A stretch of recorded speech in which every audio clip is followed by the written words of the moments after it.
শুভ সকাল। আজ 5ই আষাঢ় 1432, ইংরাজির 20শে জুন 2025। রূপদর্শী ছদ্মনামের আড়ালে বসবাস করতেন প্রথিতযশা বাঙালি সাংবাদিক ও সাহিত্যিক গৌরকিশোর ঘোষ। সাংবাদিকতার জন্য 1981 সালে ম্যাগসেসে পুরস্কারে সম্মানিত হন তিনি।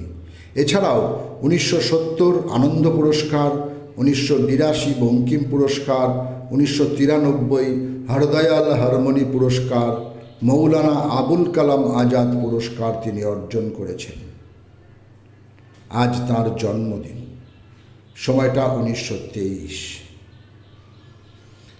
তারানাথ ভট্টাচার্য 19 শতকের একজন বিশিষ্ট বাঙালি শিক্ষাবিদ, সংস্কৃত পণ্ডিত, সফল ব্যবসায়ী ও সমাজ সংস্কারক।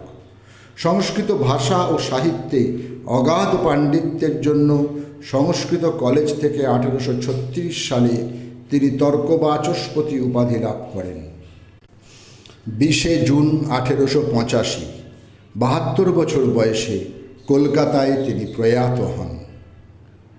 বাংলায় অর্থনৈতিক জাতীয়তাবাদের প্রাণপুরুষ চন্দ্রনাথ বসু 19 শতকের একজন অন্যতম সাংবাদিক, গবেষক ও প্রাবন্ধিক। তিনি প্রথম হিন্দুত্ব শব্দটি ব্যবহার করে একটি গ্রন্থ রচনা করেছিলেন।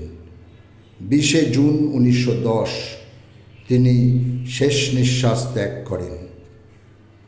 20শে জুন 1943 মাত্র 49 বছর বয়সে প্রয়াত হন বিখ্যাত একজন বাঙালি অভিনেতা দুর্গাদাস বন্দ্যোপাধ্যায়। কলকাতা ম্যাডার্ন থিয়েটারের নির্বাক চলচ্চিত্রের বর্ণনা লেখার কাজ করতেন তিনি। এরপর 1921 থেকে 1932 সালের মধ্যে 22টি নির্বাক ও 16টি সবাক চলচ্চিত্রে অভিনয় করেন। মঞ্চে 46টি নাটকে অভিনয় করেন।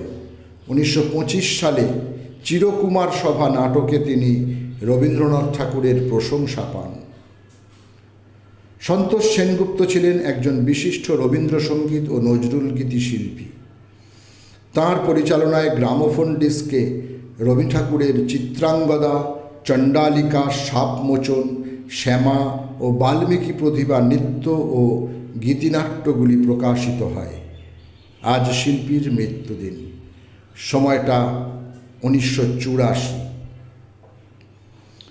আলোর পিপাসা, মহাপ্রস্থানের পথে, শঙ্খবেলা, প্রথম প্রতিশ্রুতি, বৈদুর্যের রহস্য, হীরের আংটি ইত্যাদি চলচ্চিত্রের সফল অভিনেতা বসন্ত চৌধুরীর আজ মৃত্যুদিন।